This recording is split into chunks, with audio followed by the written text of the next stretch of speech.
नरेंद्र मोदी जी खुद डरे हुए हैं या दूसरे को डराने का काम कर रहे हैं? यह सवाल मैं क्यों पूछ रहा हूं और इस सवाल के पीछे तर्क क्या है, इस बात को आप ध्यान से सुनिए। कल नरेंद्र मोदी जी ने एक बयान दिया। उन्होंने अपने भाषण के अंदर कहा कि मेरे तीसरे कार्यकाल के अंदर भारत जो है वो तीसरी बड़ी इकोनॉमी होगा, ये मेरी गारंटी है। ये नरेंद्र मोदी जी ने कहा। अब इसको लेकर के कल तो मैंने आपको खबर बताई थी, लेकिन आज इस खबर के मैं आपको दो पहलू समझाता हूं। एक है इसका राजनीतिक पहलू इस खबर का, और दूसरा है आर्थिक पहलू। राजनीतिक पहलू यह है कि मोदी जी को आज खुद अपने ही पार्टी के अंदर से चुनौती मिल रही है, और मोदी जी को आज विपक्ष जो कि इंडिया के रूप में एकजुट हो गया है, उससे चुनौती मिल रही है। अब आप कहेंगे कि अपनी पार्टी के अंदर से कौन चुनौती दे रहा है और विपक्ष की चुनौती क्या है, तो वो राजनीतिक पहलू मैं आपको डिटेल से समझाऊंगा, और पार्टी के अंदर से कौन कौन से चेहरे जो मोदी के सामने खड़े हो गए हैं उसको भी समझिएगा।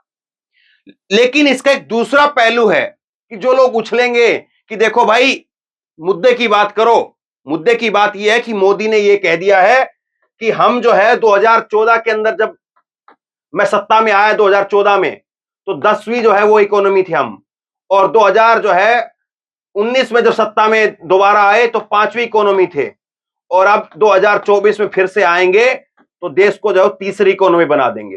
तो मुद्दे की बात करो। जो भक्त इस बात को कहेंगे कि मुद्दे की बात करो, मुद्दे की बात यह है कि मोदी ने जो है वो इकोनॉमी तीसरी पहुंचा दी है या पहुंचा देंगे। तो इसका आर्थिक पहलू क्या है उसको जरा समझिए, डिटेल से समझिए, और मैं आपको आंकड़े के साथ में जो है मैं आपको समझाता हूं। और आप देखिए, चीन कहां पर था 2004 में, हम कहां पर थे 2004 में, अमेरिका कहां था 2004 में, 2014 तक वो कहां पर पहुंचे, 2023 तक वो कहां पर पहुंचे, और 2027 में वो कहां पर पहुंच जाएंगे, और किसकी रैंक तब क्या थी अब क्या है, ये चीज डिटेल से समझिए आप। और मोदी जो आज बोल रहे हैं कि मेरी तीसरी बार सरकार आएगी तो उस सरकार के अंदर मैं देश को तीसरी इकोनॉमी बना दूंगा, तो इसमें केवल और केवल मोदी का हाथ है या पहले की सरकारों का भी कोई योगदान है? इस चीज को आप गहराई से समझिए, और इस चीज को जब आप गहराई से समझेंगे तो आपको समझ में आ जाएगा कि मनमोहन सिंह के बनाए हुए प्लेटफॉर्म के ऊपर मोदी इमारत खड़ी कर रहे हैं या ये खुद से नींव खोद करके इमारत जो है इन्होंने खड़ी की है, ये समझ में आएगा। देखिए, यहां पर कुछ आंकड़े हैं, थोड़ा सा जो है वो आंकड़े मैंने कई बार बताया आपको बोरिंग करने वाले होते हैं, लेकिन प्लीज थोड़ी कोशिश कीजिए। मैं आपको कोशिश करूंगा कि आसान भाषा में इसको समझा पाऊं। देखिए, आंकड़े हमारे पास में 2004 के, 2014, 2023, 2027, और रैंक 2004 में 14 में क्या थी और 2027 में क्या हो जाएगी, ये तीन चार चीजें हमारे पास में है। अब इसमें देखिए कि इंडिया जो है तीसरे नंबर पर आपको यहां पर दिख रहा है, लेकिन ये कब दिख रहा है? ये आपको 2027 में दिख रहा है। 2027 के आते आते हम तीसरे नंबर तक जा सकते हैं, और ये किसने कहा है? ये आईएमएफ की रिपोर्ट ने कहा है। आईएमएफ की रिपोर्ट ने कहा है अभी जो है वो हम 5वें नंबर पर हैं, और अभी हमारी जो इकोनॉमी है वो यूएस डॉलर में जो है ये दिखाया गया है। ये जो जितने आंकड़े आप देख रहे हैं ये यूएस डॉलर के अंदर है।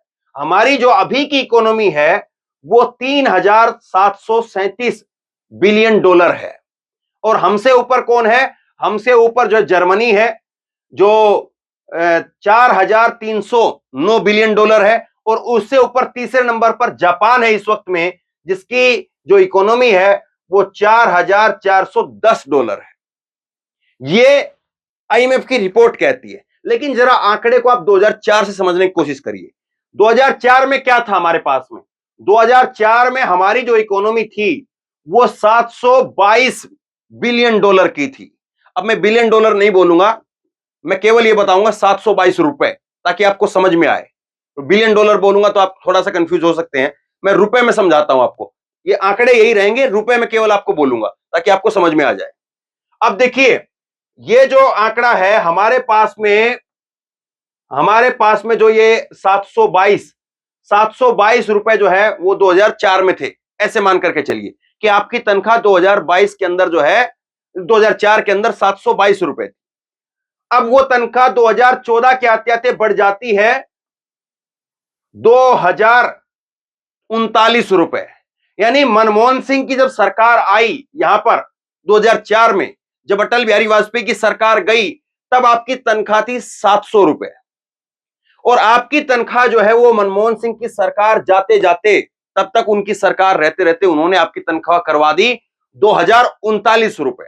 यानी आपकी तनख्वाह के अंदर जो है वो यहां पर 722 से जो है ये यहां पर जो है वो देखें तो 722 से और ये 2039 करीब करीब जो है वो आपको 1300 रुपए जो है वो मान करके चलिए, राउंड फिगर में मैं ले रहा हूं, 1300 रुपए आपकी तनख्वाह में जो है वो मनमोहन के टाइम पर बढ़ोतरी हो गई। अब जब मोदी की सरकार आई 2014 के अंदर, और 2014 में जब मोदी की सरकार आती है और 2023 में जो है वो आपकी तनख्वाह हो जाती है 3737 रुपए। ये यहां पर जो है आपकी जो तनख्वाह थी 722, फिर बढ़ करके 2039 और अब हो गई 3737। यानी ये जो अंतर रहा ये कितना रहा, ये अंतर रहा करीब करीब जो है वो मान करके चलिए 1700 रुपए। मतलब कि मनमोहन सिंह के टाइम पर आपकी तनख्वाह जो है वो 1300 रुपए और ज्यादा बढ़ गई। 700 रुपए थी, 700 रुपए से बढ़ करके 2039 हो गई, 1300 रुपए आपकी तनख्वाह बढ़ी। अब उसके बाद में मोदी के टाइम पर जो तनख्वाह बढ़ी वो 1700 रुपए बढ़ी। अब उसके बाद में ये जो तनख्वाह है आपकी, ये समझ लीजिए, ये तनख्वाह 3737 रुपए जो 2023 में आज की तारीख में है, ये 2027 के आते आते जो है वो आपकी तनख्वाह हो जाएगी 5153 रुपए। यानी ये तनख्वाह जो है वो फिर आपकी यहां पर ये 10-10 साल के अंदर थी, ये भी जो है वो 10 साल के अंदर हुआ, ये 9 साल के अंदर हुआ, और ये जो है वो आपका ये यहां से 3700 और 51 1400 रुपए, 1400 रुपए हुआ। ये 1400 रुपए जो है वो आपकी तनख्वाह यहां पर जो है ये 4 साल के अंदर हो जाती है। अब इसका मतलब क्या है जरा समझेंगे आप।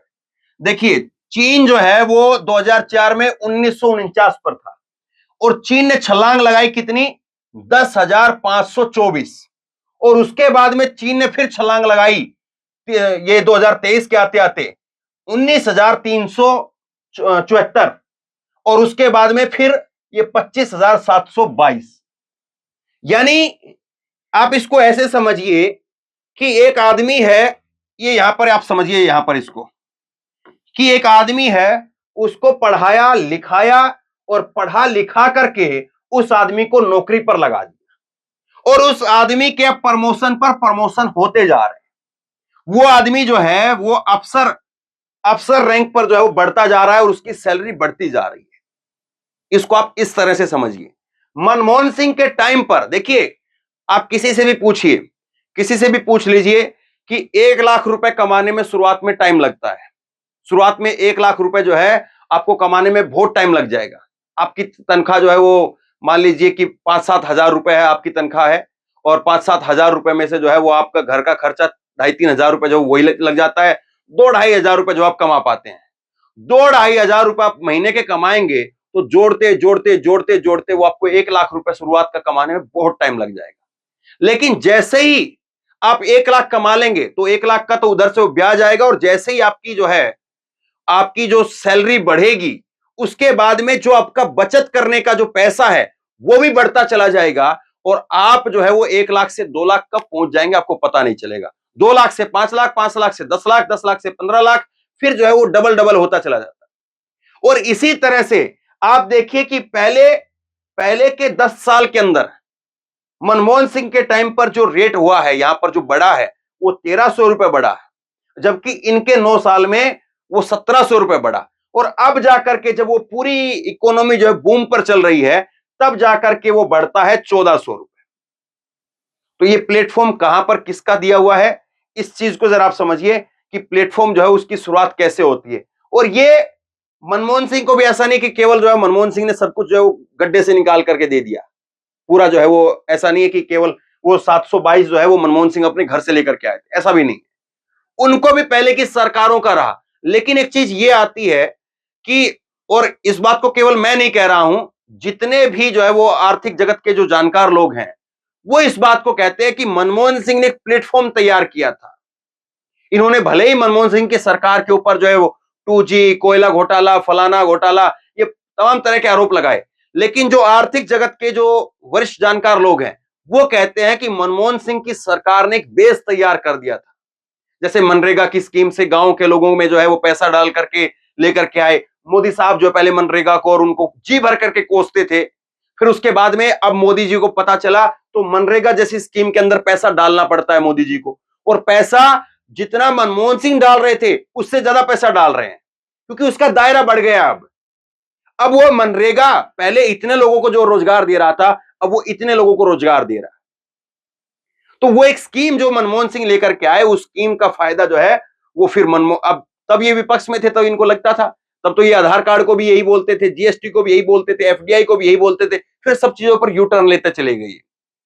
लेकिन अब जो चीजें समझने वाली हैं कि मनमोहन सिंह के टाइम पर 2008 के अंदर अगर अब मोदी के समय पर कोरोना आया है, कोरोना की वजह से लॉकडाउन हुआ, तो मनमोहन सिंह के टाइम पर 2008 में भी पूरी दुनिया में मंदी आई थी, लेकिन भारत में मंदी छू नहीं पाई थी।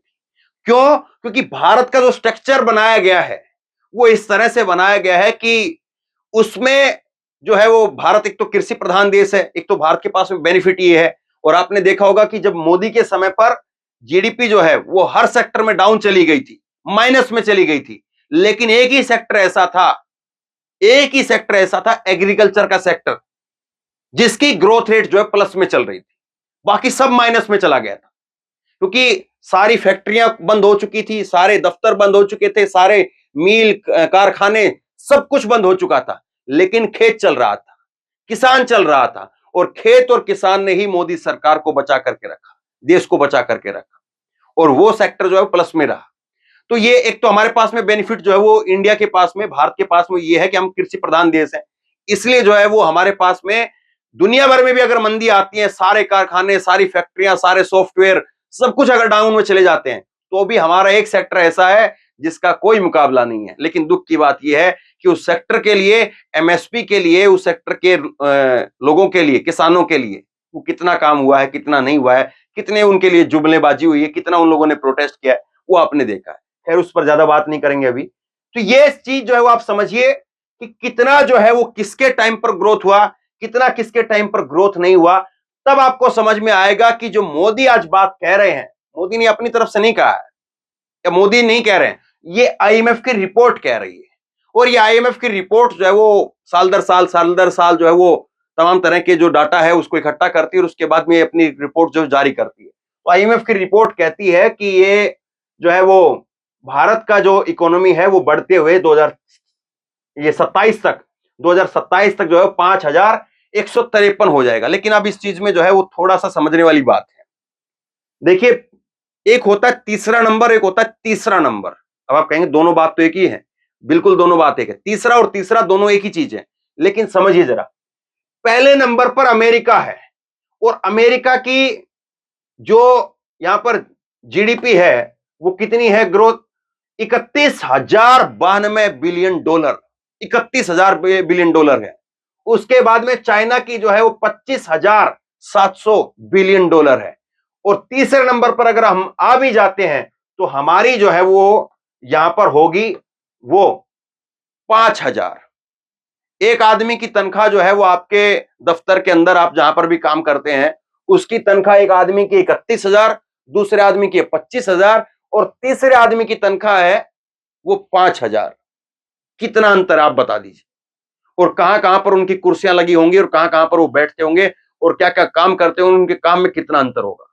हम तीसरी इकोनॉमी बन जाएंगे, अच्छी बात है, शुभकामनाएं होंगी, लेकिन कितना काम करना बाकी अभी भी, कितना फासला जो है वो दूसरे नंबर पर तय करना बाकी है, उसको जरा देखिए। और उसके बाद में हमसे जो नीचे जाएंगे, तो ऐसा नहीं कि हमको उनको बहुत ज्यादा पछाड़ रहे हैं, हमसे जो ऊपर है वो तो बहुत ऊपर हैं, और हमसे जो नीचे जाएंगे, जापान और जर्मनी जो आज हमसे ऊपर है, वो भी हमारे इर्द गिर्द ही है, हमारे पास में ही है। ये आप देखेंगे तो जापान की जो यहां पर इकोनॉमी रहेगी वो 5,077 रहेगी, बहुत ज्यादा कोई अंतर है नहीं। हम जो है 5,153 पर रहेंगे, जापान जो है 5,077 पर रहेगा, और उसके साथ जर्मनी जो है वो 4,947 पर रहेगा। लेकिन एक चीज ये रही कि इनका जो है वो 2014 से लेकर के 2023 में ये लोग जो है वो बढ़ोतरी कर नहीं पाए, इसलिए जो है इनके चांस कम लग रहे हैं। लेकिन ये अब रिकवरी के मूड में साफ तौर पर दिख रहे हैं। देखिए 2004 में अगर आप जापान को देखेंगे तो 4893 था, और फिर उसके बाद 4897, एक जो है ठहराव आ गया 10 साल तक। जापान वहीं की वहीं जो है ठहर करके रहा। फिर उसके बाद में 2023 तक जो है एक गिरावट आई है, 4010 गिरावट चली गई है, और उसके बाद में फिर बढ़ोतरी रिकवरी पर जो है जापान है। जापान जो है रिकवरी पर है, 4410 से 5077 पर जो है जापान जा रहा है। तो जापान को हम ये मान करके चलें कि जापान खत्म है, ये हम कह नहीं सकते हैं, क्योंकि जापान में किस तरह से काम होता है, टेक्नोलॉजी का कैसे उपयोग होता है, वो तो एक अलग चीज है। अब दूसरी चीज जो है जर्मनी को देखें तो जर्मनी 2833 पर है, और जर्मनी ने ग्रोथ की लेकिन बहुत ज्यादा ग्रोथ नहीं हुई। 3890 पर जो है वो जर्मनी पहुंचा, जबकि हम 722 से 2039 पर पहुंच गए हम लोग। और ये फिर उसके बाद में थोड़ी सी ग्रोथ कर पाया, 3890 से 4309 पर गए। हम जो है छलांग लगाई, हमने 2039 से 3737 पर पहुंच गए। और अब जर्मनी जो है वो फिर से रिकवरी के मोड में है, और कम जो है वो रिकवरी है अब भी 4947 है। तो ये सारा गणित है साहब, और ये गणित जो है वो आपको बता रहा है कि पहले नंबर पर कौन कहां है, दूसरे पर कहां है, और तीसरे पर हम अगर आ भी जाते हैं तो हमारे पीछे जो है चौथे और पांचवें पर जो लोग हैं वो हमसे बहुत ज्यादा पीछे नहीं। तो हम कितना खुश हैं इस बात को लेकर के, और कितना जो हमें अभी और काम करने की जरूरत है, या कितना लफाजी करने की जरूरत है, ये सब आपके सामने है। अब देखिए लंबा जो हो जाएगा, ये दो तस्वीरें दिखा करके खत्म करता हूं मैं। आर्थिक जो पहलू था उस खबर का मैंने आपको डिटेल में समझाया। अब राजनीतिक पहलू देखिए, ये तस्वीर जो है वो अभी की, जब नरेंद्र मोदी जो है वो अपने संसदीय बीजेपी की जो संसदीय बैठक है उसको लेने के लिए जा रहे थे, उस वक्त में फोटो खींची गई। और इस फोटो के अंदर आप क्या देख रहे हैं, इस फोटो के अंदर आप देख रहे हैं कि राजनाथ सिंह वो नरेंद्र मोदी से 2 कदम आगे हैं। ये पैरों को देखिए आप, नरेंद्र मोदी के पैर जो है वो सड़क पर नहीं थे, नरेंद्र मोदी के पैर जो फुटपाथ वाली सड़क होती है वहीं पर थे, और राजनाथ सिंह के पैर जो है वो सड़क पर पहुंच चुके थे। राजनाथ सिंह नरेंद्र मोदी से 2 कदम आगे इस तस्वीर के अंदर जो है वो दिख रहे हैं। दूसरा एक और चेहरा है जो इस तस्वीर में नहीं है, वो है नितिन गडकरी। तो 2 चेहरे तो ऐसे हैं जो नरेंद्र मोदी को पार्टी के अंदर चुनौती दे रहे हैं। और यह कहा जाता है कि अगर भाजपा वो कहीं से भी कमजोर हुई, या ऐसी स्थिति में हुई कि गठबंधन करके ही सरकार बन सकती है, तो फटाक से नरेंद्र मोदी का चेहरा नीचे उतारेंगे, और या तो गडकरी का चेहरा दिखा देंगे, या फिर जो है वो राजनाथ का चेहरा दिखा देंगे।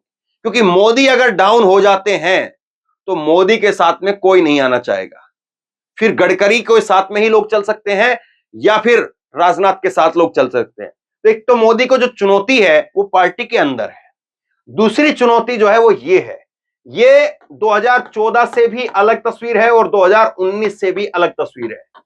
आपने जो है वो 2014 के अंदर भी नहीं देखा था, ये सारी पार्टियां जो है वो अलग अलग होकर के लड़ी थी 2014 में, और 2019 में भी ये अलग अलग होकर के लड़े। लेकिन 2024 के अंदर जो है हालात बदल चुके हैं, और 2024 में इंडिया बन गया है। और ये इंडिया जो है वो मोदी जी को कितना जो है उनकी नींद में खलल डाल रहा है, ये तो आपके सामने है। तो बहरहाल 2 बड़ी चीजें हैं जो मोदी को परेशान कर रही है। एक तो आर्थिक पहलू जो मैंने आपको बताया, वो तो आप समझ लीजिए कि वो जो वाहवाही लूटने की कोशिश हो रही है उसमें कितनी सच्चाई है। दूसरा जो चैलेंज है वो घर के अंदर और घर के बाहर दोनों तरीके से। तो बहरहाल बड़ी खबर है, और एक बड़े संदेश के साथ, बड़ी तस्वीर के साथ आपको समझाने की कोशिश की है। लोगों तक इस खबर को पहुंचाइए, और आप क्या सोचते हैं, आपको कितना समझ में आया, नीचे कमेंट बॉक्स में लिख करके मुझे जरूर बताइए, ताकि और लोग भी पढ़ सकें, मैं भी पढ़ सकूं।